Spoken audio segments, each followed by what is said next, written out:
What is going on, everyone? The great Talon here, and today my prey is going to be my Gris review. So, Gris is the type of game you're looking for after you've not only had a stressful day, but a stressful week, or maybe even a stressful month or life for a little bit.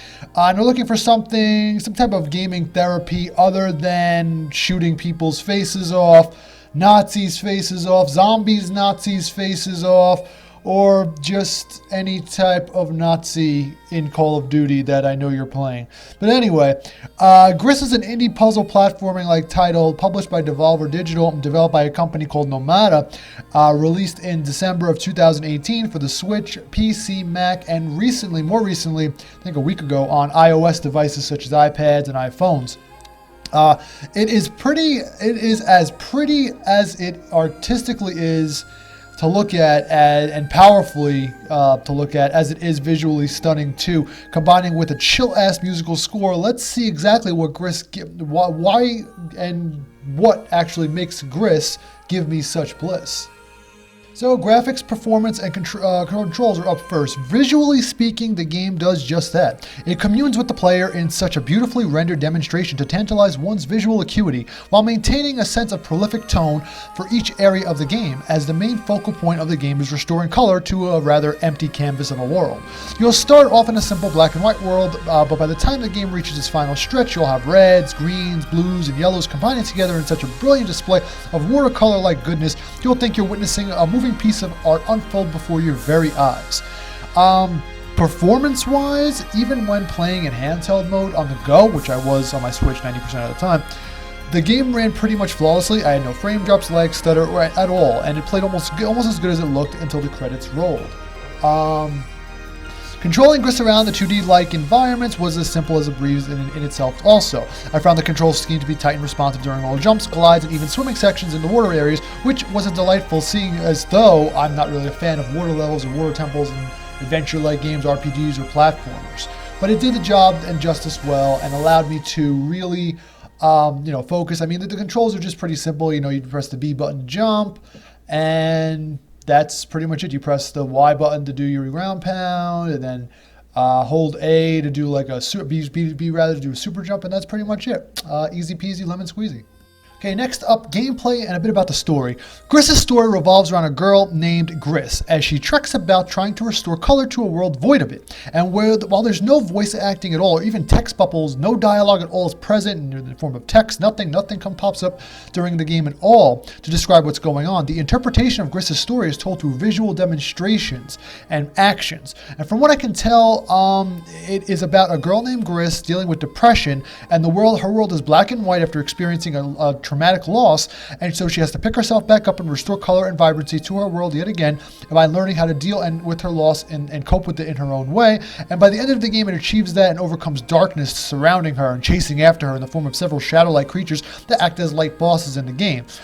Gris encounters shadow-like birds and serpents along the way, and she has to outrun and outmaneuver by platforming, jumping, and swimming about through the areas that she is present in. That brings us to the gameplay portion, where you control Gris around, jumping about from platform to platform to obtain little white dot-like orbs, which are parts of constellations, like star constellations, that will allow you to reach the next area and in turn the end of the game. Gris also has some power-ups and abilities at her disposal too as she progresses, such as the ability to turn her body into a rock-like square and actually like a boulder, so she can break walls and break objects down, which is pretty cool. She can also turn herself into a boulder to freeze herself on an ice area, in the ice ward level area, so she can reach new heights. And in the water area, she can turn her body into like a stingray-like shape, so she can swim in water and do some cool jumps and stuff like that in the water areas, which is really nice. And I actually really appreciate it. And in the end of the game, she unlocks the ability to sing, which causes flowers to blossom and reveal butterflies, which are used to jump super high to gain great elevations and reach new heights.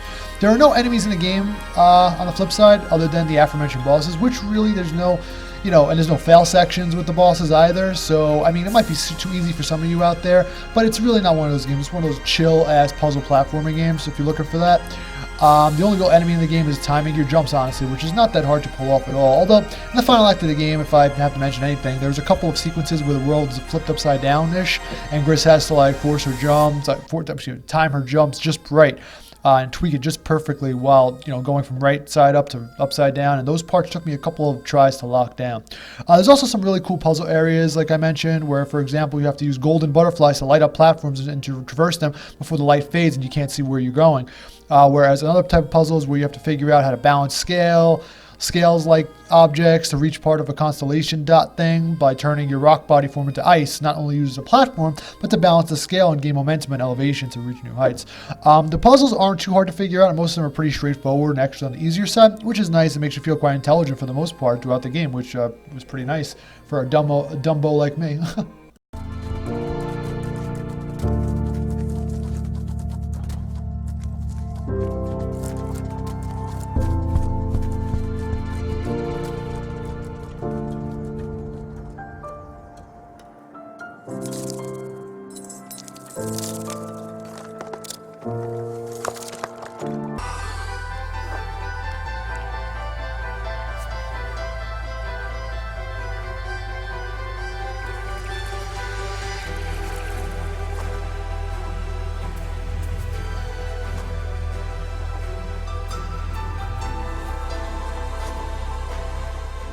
Okay, in regards to the sound and music, there's no voice acting at all in this one, like I said, but doesn't really need to be. The musical score overshadows everything else in the game almost, even the lighthearted sound effects like objects and characters make. The soundtrack feels as though it was composed with an orchestra with one goal in mind: to relax the ever-loving stank out of you and make you feel like you're in a yoga studio meditating on a brisk yet refreshing Saturday morning while inhaling some fine herbal blended minted tea. It actually sounds really good right about now. It's just that therapeutic,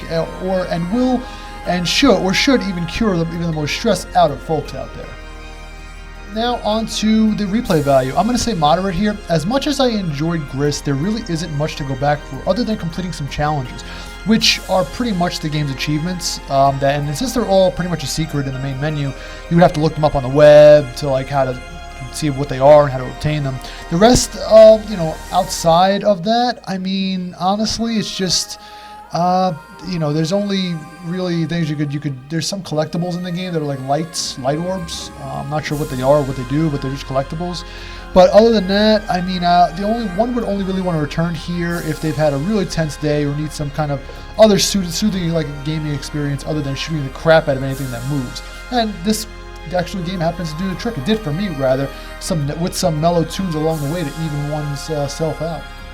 And now for the overall score, is it worth your time? Okay, so after my little 3 to 4 hour time I've spent with Gris, I can safely give it an 8 out of 10. And it is not only visually mesmerizing, but also simple fun to boot. The puzzles are not overly complex and just the right amount of clever, while maintaining a complex message about pain, suffering, loss, and how to cope with it all in the long run. Gris is one puzzle platforming game with a robust coat of artistic paint and a unique style that I can safely recommend and say yes, it is definitely worth your time. And right now, if you want, it's on sale on the eShop, I believe, for $10. I'm not sure if it still is at the time this video is posting or airing, but anyway, with that being said, that's my review of Gris. Let me know what you guys think in the comments below. Don't forget to drop a like and maybe subscribe if you like the video. So yeah, you guys have a great day. Thanks for stopping by as always, and I will catch you on the next one. Have a great day.